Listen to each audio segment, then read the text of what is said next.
Hi everyone. There is a bit of change of scenery today and I thought it would be good to introduce you to the place where I live, to my local beach, where I spend a lot of time with my kids and on my own going for walks. And the topic of this video is the 5 rules that every smart woman lives by. And the first rule that I want to talk about is understanding your self-worth.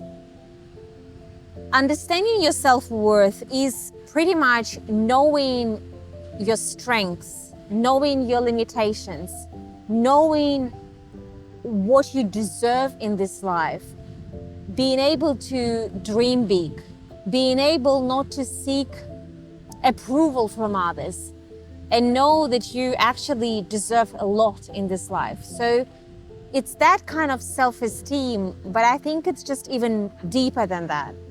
The problem with many women especially is that a lot of women have really low self-worth.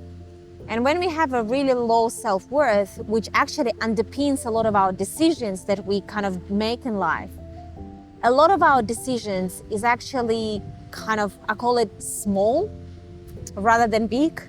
And it prevents you from living life fully. It prevents you from being on top of the mountain. I think it's very important for every woman to realize that you came into this world not to please someone, but your main mission in this world is to be happy and to live life on your own terms.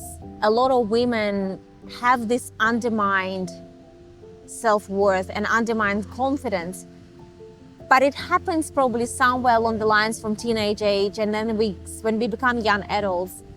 And I see that the problems for many women when I start working with coaching clients is that limiting beliefs that we have, is that inability to believe that you actually deserve to live life on your terms and to live life good. So I think the first rule for you to remember is that you have to know your self-worth, and your self-worth needs to be pretty high. The second rule that I want to talk about is that smart women, they do not chase, they attract. There is a big difference between pushing and pulling. And it's pretty much, I think it's operating from the place of abundance. Instead of being pushy, instead of being clingy, you actually elevate yourself to the level that you don't have to push for anything. You actually attract. You start pull the opportunities in your life. You start pull the man that you want to have in your life, the confident man, the successful man. You start pull the invitations to different events. You start pull this kind of level of life and prosperity and abundance that you deserve. Many women operate from the position of scarcity. It's just, you know, I'm not good enough, so I'm just better grab this opportunity, and then I'm just gonna stick to this man, and I'm just gonna be, you know, because how on earth I'm gonna survive without this person? How on earth I'm just gonna be able to live life fully?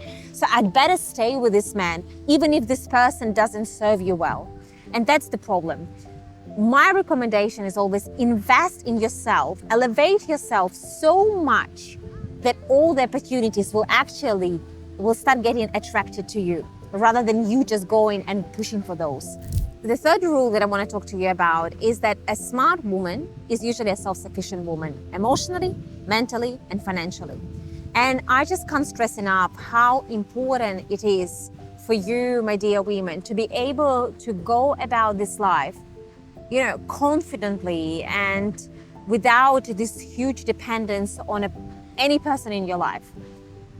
You know, without being clingy to any particular man in your life, or, you know, parents or brothers or sisters or siblings or any other sponsors. Make sure you build your life in a way that you can actually do anything, whatever you want in this life, by yourself. And it doesn't mean that you have to stay alone, absolutely not. But what I'm saying is that self-sufficient woman attracts a self-sufficient man. And I can guarantee you that if you do that, you're actually not gonna end up in codependent relationship. I grew up with that mindset that I need to be able to do everything by myself. And it actually changed how I look at the relationship. I didn't need my husband because he was paying for my bills. I didn't need my husband because he was able to fix something or he was able to drive and I was not able to drive. I knew that I can do anything, absolutely anything in this world without my husband. I'm choosing my husband because he's my soulmate. I'm choosing my husband because he's my best friend, because he's my lover, because he's the person who I want to share fun together, have pleasure, and because being with him is better than without. But there is never that dependency aspect that comes into play in our relationship. Absolutely never. It actually elevates you wherever you do, wherever you go in life. Irrespectively of what choices you're gonna make, if you are self-sufficient, I can guarantee you that you're gonna achieve so much more, and you're gonna attract self-sufficient, confident men and people around you.